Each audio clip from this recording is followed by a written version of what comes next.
Assalomu alaykum. Bugun sizlar bilan Respublika Pacific University yoki APU ga qanday qilib application system to'ldirishni ko'rsatib ko'rib boramiz. Bunda birinchi bo'lib APU'ning o'zining saytiga kiramiz. Kirganimizdan keyin bu yerda Apply Now degan knopka bor. O'sha yerni bosamiz. Kirdik. Kirganimizdan keyin mana bu yerda Login yoki Apply Now degan knopka bor. O yerdan eng pastga tushamiz. Eng pastga tushgandan keyin accountingiz bo'lmasa Create an account bo'ladi. Agar accountingiz bo'lsa login qilasiz. Biz create an account qilamiz. Create accountda email adresini kiritish kerak. Men bu yerda lostdos.uz at gmail.com qilib kiritaman. First name'ga to'liq ismingizni yozish kerak. Menda misol uchun qizil pasportda Hasanboy bo'lgan. Familiyam Islomov. Tug'ilgan kuningizni yozasiz. Men bu yerda tavakkal yozaman. Yanvarning 1-kuni deb yozaman. 2000 nechinchi yil deb yozay. 2009 deb yozaydi. 2009 deb yozay. Ana endi temporary pin. Temporary pin sizga emailingizga jo'natilgan bo'ladi. Emailingizni ochasiz. Gmailda APU Admission Office'dan email kelgan bo'ladi. Va bu yerda temporary code bor. Temporary code'ni kelgan. O'shani kopiya qilamiz. Kopiya qilgandan keyin mana bu yerga kiritamiz. Kiritdik. Date of birth 1-yanvar 2009 qildimi? Kirdim. Endi bu yerga password kiritishim kerak bo'ladi. Men buni ochib turib, qaytib uzatib yuboraman. Shunga password bemalol joylayveraman. Qiyinroq bo'lishi kerak. Buni nima yozay? Choose yo'q, strong. O'zi yasab berdi. Qabul qildim. Ana endi akkauntimiz ochildi. Akkaunt ochilgandan keyin pastda start new application bo'ladi. Mana shu yerda start new application bo'ladi. Create application. O'zi ochildi. Ochilgan bo'lsa, o'sha sistemaga kiramiz qaytib. Open the application. Kirdik. Endi bu yerda personal detaillarni kiritib borish kerak. Bu yerda nimalar bo'lyapti? Personal background. Do you currently live in Japan? Yo'q, ko'pchilik Yaponiyada yashamaydi. Yo'q deyilasiz. Agar Yaponiyada yashamayotgan bo'lsangiz, qayerlisiz? Bu yerga O'zbekiston deb belamiz. O'zbekiston va Namangan. Regionni bu yerda tanlash kerak avval. Namanganni bu yerda tanlaymiz. Tepasida, misol uchun men Namanganning Kosonsoy tumanidaman. Kosansak deb bellayman. Pastda endi ism, familiya ketyapti. Bunisi kerak emas, chunki bizda unaqani yo'q. Bunisi ham kerak emas sizga. Given name. Bunisi ham kerak emas. Genderga tanlab qo'yasiz. Primary citizenship O'zbekiston. Dual citizenship yo'q. Ikkitalik pasport mumkin emas O'zbekistonda, shunga kiritmayapsiz. Mailing address. Qayerga jo'natish kerak hujjatlarni deyilgan bo'lib, bu O'zbekiston deb kirdaman. State regionni Namangan, bu yerga Kosansay. Siz o'zingizning adresingizni kiritasiz albatta. Va adresingizni aslini topishingiz kerak. Men taxminiy kiritaman. 36-uy, Showtut Street, Gulbog mahalla fuqarolar yig'ini, Shirin qishloq fuqarolar yig'ini deb kiritib qo'yaman. Uyi Kosansay boshqasi ketdi. Postal kod. Postal kod Namanganda Kosonsoyda 160, keyin 300 nechidir edi? 310 deb qo'yaman hozircha, lekin siz anig'ini topishingiz kerak. Bu yerni qanaqa qilib topsa bo'ladi? O'zbekiston postal code desangiz chiqib keladida. Bunda goldenpace.uz degan sahifada o'zi chiqadi. Misol uchun Namangan reja bo'lsa, bunaqa boshqa joy bo'lsa boshqa. Tavakkal Namanganga kiraman. Namanganga kirgandan keyin har xil joylar turibdi bu yerda. Pastda ham turibdi o'zi. Namangan, keyin Jumashoy, Haqlobod, Toshbuloq, To'rako'rgan, Uchko'rgan, Chortoq, Chust, Yangiqo'rg'on. Bu yerda Kosansayni ko'rmadim. Chust, Qariqloq, Chortoq, Uchko'rgan, Uyichi, Katta To'ra ko'rgan, Toshbuloq, Pop, Qo'rg'ot, Kosansay. Mana 160, 300 bilan bo'larkan. Siz ham o'zingizni topishingiz kerak bo'lar ekan. Men 160, 300 qilib qo'yaveraman bu yerga. 300 ni o'zini kiritaman. Buni to'liq kirish kerak.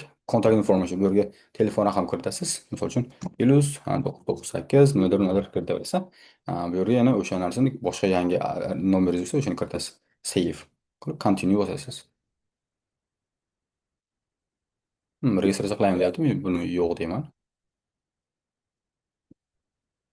Va nimalar bo'lyapti ikkinchisida? Ikkinchisida do you possess Japanese citizenship? Yo'q. Uh, Parents have citizenship? No. Do you possess permanent residency? No. Uh, what is your intended semester of enrollment?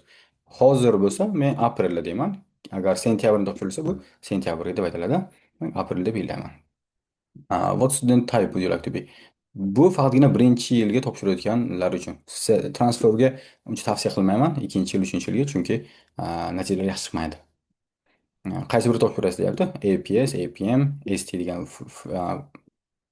unlar bor, Field of Study'lar bor, tanlaysiz. Men APM tavakkal tanlab qo'yaman. Bu menejment bo'yicha bo'lyapti. Oldin topshirganmisiz? Yo'q. Oldin topshirganmisiz? Yetib belgilaysiz. Emergency contactga kiritasiz. Misol uchun, onangizni ismlari, familiyalari, ularning telefon raqamlari, email adreslari qaysi tilda gapiradilar?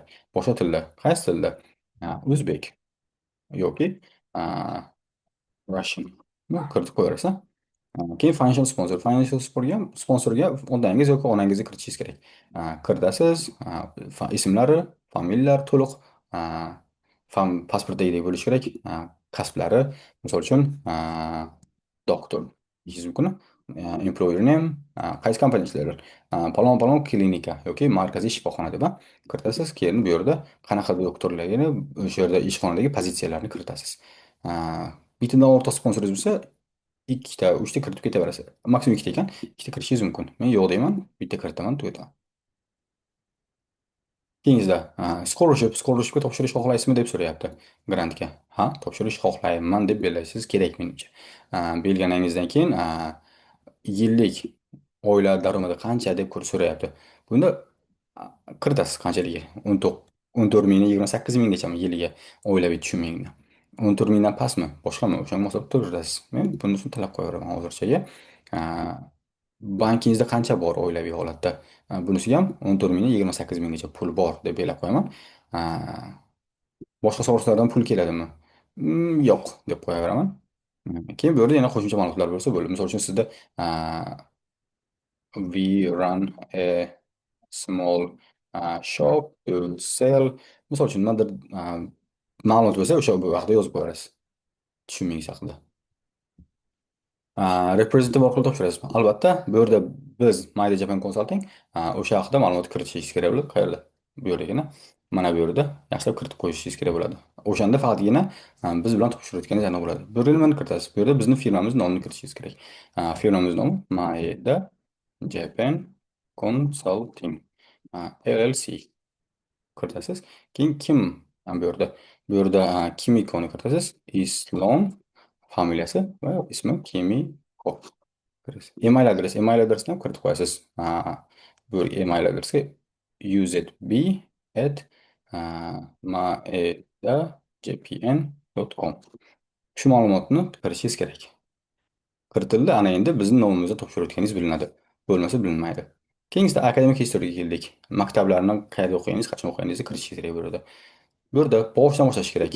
0, birinchi semestr, birinchi yildan elementary schoolni kiritasiz, maktab yozuvini to'liq yozasiz. Misol uchun, agar Kosansayda o'qigan bo'lsam, Kosansay district general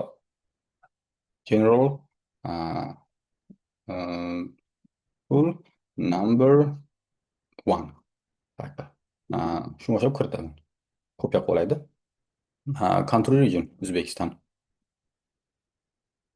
Citydan oldin Namanganni belgilaman. Namangan, keyin bu yerda Kosansay deb belgilab qo'yaman. Current status graduated, of course. Dates attended, sentyabrdan turib 2000 nechinchi yil bo'ladi bular? Bilmadim. 2015 kirganman. 2009 bo'lsa 7 yoshda, 2009 bo'lsa 2016 bo'ladimi? 15 kirgan deb hisoblaydi. Maygacha, maygacha o'qigan. 2000 yil o'qisa 19gacha o'qigan. Necha yil? 4 yil. Safe. Bo'ldi. Bu elementary school bitdi. Endi bundan keyin middle schoolni o'tamiz. Bunda junior high school deb o'ylaysiz. Junior high school maktab nomi sizda boshqacha bo'lsa boshqacha kiritasiz. Qaysi davlat? Yana O'zbekiston. Bu yerga Namangan region, Kasansay, graduated qachondan? Sentyabrdan 2019 yozgandim. Xato ketayotgan bo'lishim mumkin yillarni, chunki men bu vaqt o'qimaganman. 5 yil o'qigan bo'lsam 2024 bo'ladi. Qancha yil o'qiganman? 5 yil o'qiganman deb o'ylayman. Bo'ldi. 5 yillikni yozdim. Undan keyin high school kirishim kerak. High schoolga ham bir xil maqta yozib qo'yaman men. O'zbekiston, cityga Kasansay yana, city regionga Namangan yozaman. Official website NG yo'q biznikida. Agar bo'lsa o'shani kiritasiz. Current status graduate deb qo'yaman men. Agar siz hali bitirmagan bo'lsangiz, in progress deb bilaverasiz. Keyin public schoolmi, private schoolmi shuni kiritasiz. Have you completed formal education secondary with the governmental education? Yes deb bilaysiz bunga. What type of education curriculum? Government, the country standard deb bilasizlar. Keyin dates attended. Qachondan qachongacha? September 2024 dan 2 yil bo'lsa, maktab mayda tugaydi, lekin graduation iyunda bo'ladi. Iyunda bo'ladi. 2026-yilni iyunda bitirdim deb bilayman. Qancha yil? 2 yil. Language of instruction Uzbek. Boshlari boshqa bo'lsa o'shani kiritasiz. GPA necha? Men misol uchun 4 deb biladigan. Nechidan? 5 0. Save. O'sha maktablarni kiritib bo'ldim. Endi maktabga necha yil o'qigansiz? 11 yil kiritdim, demadimi? Qo'shimcha ma'lumotlar bo'lsa o'shani kiritsangiz bo'ladi. Misol uchun falon yilni bo'shab ketganman, falon yil almashtirganman degan narsalarni date of completion qachon bitirgansiz deyapti. Aprel emas, iyunda bitiriladi maktab 2026da. Name of the institution. Bir xil maktab kiritib qo'yaman. What is your current status? Student graduated from education within last 6 months. Bizdan o'shanga mos kirasiz. Endi detallar bo'lsa bemalol kiritib qo'ysangiz bo'ladi. What have you been doing? I have been preparing for university entrance examinations deb kiritib qo'ydim.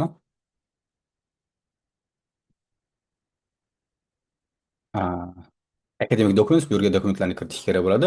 Dokumentlarni qayerlarni kiritasiz? Academic transcript degani oxirgi 3 yillik baholaringiz degani. Agar siz 11-sinf bitirgan bo'lsangiz 9, 10, 11. Agar siz 11-sinfda o'qiyotgan bo'lsangiz, hali bitirmagan bo'lsangiz, 8, 9, 10 va 11 ni kelgan joyigacha kiritasiz. PDF ni kiritaman deyman. Baholar O'zbekistonda o'zbek tilida bo'ladi, yo rus tilida bo'ladi asosan. Shunga originalni kiritasiz, keyin bu yerga tarjimasini kiritasiz. Evaluation method shart emas, kiritish shart emas bu yerga. Bular PDFda tayyorlab qo'yishingiz kerak bo'ladi oldindan dokumentlarni.